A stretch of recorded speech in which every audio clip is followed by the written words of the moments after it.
In other words, your language will progress significantly faster when you spend more time practicing the limited amount of vocabulary words and expressions that you already know or are currently learning.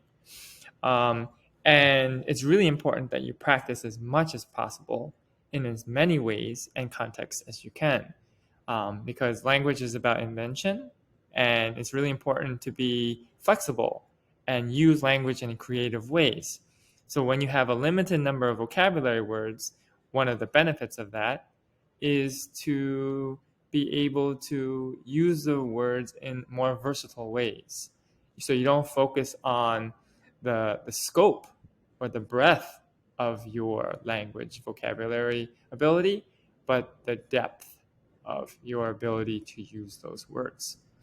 Um, and so you want to make sure that you're not focusing on memorizing. Try to avoid just memorizing lists of vocabulary words or writing down lots and lots and lots of index cards.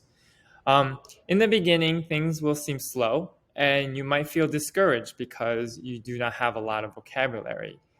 But if you follow a few simple principles, you will be able to converse at a more sophisticated level without having to learn difficult words or phrases in a much shorter period of time. And importantly, it will be in a more natural way. One of those key principles is if your aspiration is to speak language well, then you must know how to have a conversation and how to sustain a conversation in that target language. To do this, you should really focus on building up conversation frameworks or schemas in your target language. Because for me, how you move through a conversation in a language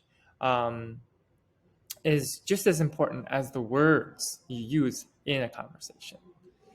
Some elements of a conversation framework are transitions, or basically how to connect ideas together, sequencing, which is how you put your thoughts in order.